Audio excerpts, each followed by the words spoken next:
பரம்பொருள் மகாவிஷ்ணு என்பவர் சென்னையில் ஒரு அரசு பள்ளியில் அண்மையில் பேசியிருந்தார். முன் ஜென்மத்தில் பண்ண பாவங்களால் தான் இந்த ஜென்மத்தில் மாற்றுத்திறனாளிகளாக பிறக்கிறாங்கன்னு அவர் பேசியிருந்தது மிக பெரும் சர்ச்சையானது. இந்த நேரத்தில் திரைப்பட இயக்குனர் செல்வராகவன் தனது சமூக வலைதள பக்கத்தில் ஒரு வீடியோ பேசி பதிவிட்டிருந்தார். அந்த வீடியோ பதிவில் அவர் குறிப்பிட்டிருந்தது என்னென்னா, யாரோ ஒருத்தர் வளர்றாரு, நீங்கள்லாம் ஜம்காலத்தை தூக்கிட்டு போய் உட்காந்து அதை கேட்டுட்டு இருக்கீங்க. எந்த ஸ்பிரிச்சுவல் குருவாவது விளம்பரப்படுத்திக்கிட்டு மைக்கெல்லாம் மாட்டிக்கிட்டு வருவாங்களா? என்னங்க நீங்கள் இப்படி இருக்கிறீங்க? இவரெல்லாம் ஸ்பிரிச்சுவல் குருவா? இந்த உலகத்திலேயே ரொம்ப ஈஸியானது தியானம் தாங்க. அதுக்கு புத்தர் தான் ஒரு ஈஸியான டெக்னிக்கும் சொல்லி கொடுத்துருக்காரு. ஆன்மீகத்துக்கும் மெடிடேஷனுக்கும் குரு புத்தர் அப்படின்றத திரைப்பட இயக்குனர் செல்வராகவன் பேசியிருந்தார். இந்த வீடியோ அந்த மகாவிஷ்ணு பேசிய சர்ச்சையான நேரத்தில் வெளியிட்டிருந்தார். இப்போ இன்னொரு வீடியோவை அவர் பதிவிட்டிருக்காரு. அதில் தமிழ் இனி மெல்ல சாகும் அப்படின்னு பாரதியார் பேசுனதை சொல்லி ரொம்ப வேதனையோட திரைப்பட இயக்குனர் செல்வராகவன் ஒரு வீடியோ பதிவை வெளியிட்டிருக்காரு. கெஞ்சி கேட்டுக்கிறேன், எல்லாரும் தமிழ்ல பேசுங்க, தாய்மொழியில பேசுங்க. தாய்மொழியில பேசுறது தமிழில் பேசுறது அவமானமாக கருதுனா நீங்கள் அவங்கள முறைச்சி பாருங்க அப்படின்னு பேசியிருக்கிறார். இந்த ஆன்மீகம், புத்தர், தாய்மொழி தமிழில் பேசுங்க அப்படின்ற கருத்துக்களெல்லாம் செல்வராகவன் பேசும்போது தொடர்ந்து திரைத்துறையிலேருந்து அரசியலுக்கு வரப்போகிறேன்னு சொல்லிட்டு இருக்கவங்க, வந்துகிட்டு இருக்கவங்க, இப்படின்ற அந்த வரிசையில் திரைப்பட இயக்குனர் செல்வராகவனும் வரப்போகிறாரா அப்படின்ற ஒரு கேள்வி எழுந்திருக்குது. தமிழ் மொழி குறித்து செல்வராகவன் பேசின அந்த வீடியோ பதிவை பார்ப்போம். எனக்கு ஒரு வேண்டுகோளுங்க, நான் கெஞ்சி கேட்குறேன், தாழ்மையோடு கேட்குறேன். முக்கியமாக தமிழ்நாட்டு மக்களுக்கு தமிழ் இனி மெல்ல சாகும் அப்படின்னு பாரதியார் சொன்னாங்க. இது எவ்வளோ உண்மைன்னா, தமிழ் ஆல்ரெடி ஐசியூவில் வென்டிலேட்டரில் படுத்துருக்கு. எங்கே பார்த்தாலும் English English English English English தெரியாதவங்க கூட அதை திக்கி திணறி இங்கிலீஷில் பேச தான் ட்ரை பண்ணுறாங்க. தமிழில் பேசுகிறத அவமானமாக அருவருக்கத்தக்கதாக நினைக்கிறாங்க.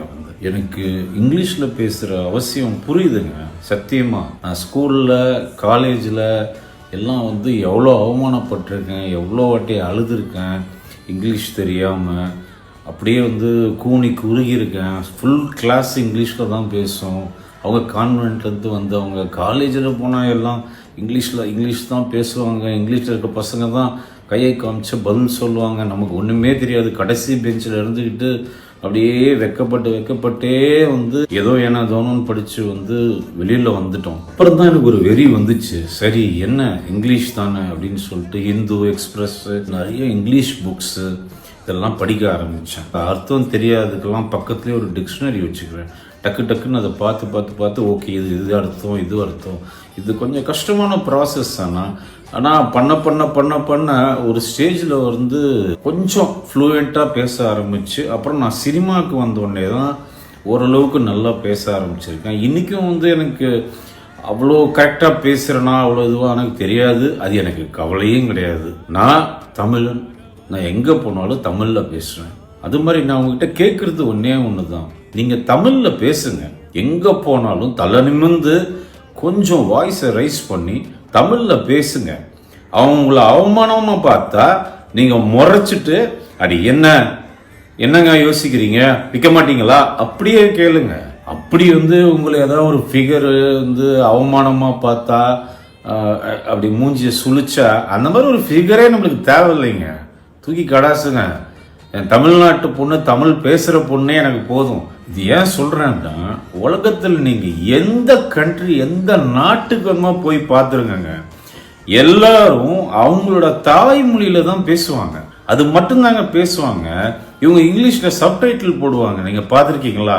யாருமே இங்கிலீஷில் இதில் பேசலாம் முயற்சி பண்ணவே மாட்டாங்க. எந்த நாடு, எந்த தீவா இருந்தா கூட, சின்ன தீவா இருந்தா கூட பாரு, நீங்க போய் பார்த்துக்கங்க. நீங்க இன்டர்நெட் ஃபுல்லா தேடுங்க. நான் சத்தியமா உண்மையை சொல்றேன். ஃபாரினர்ஸ் அங்கிருந்து இங்க அழகா தமிழ் கத்துக்கிட்டு தமிழ்ல பேசுறாங்க. அதுல பேசுறத பெருமையா நினைக்கிறாங்க. ஏன்? உலகத்திலேயே பழமையான மொழி என்ன? தமிழ் மொழி. இது நான் கெஞ்சி கேட்கறதா வச்சுக்கோங்க, வேண்டுகோளா வச்சுக்கோங்க. காலங்காலமா உள்ள புழுங்கி போய் கிடந்த ஒரு இதை நான் உங்க கூட ஷேர் பண்ணிக்கிறேன். அவ்வளோதான்.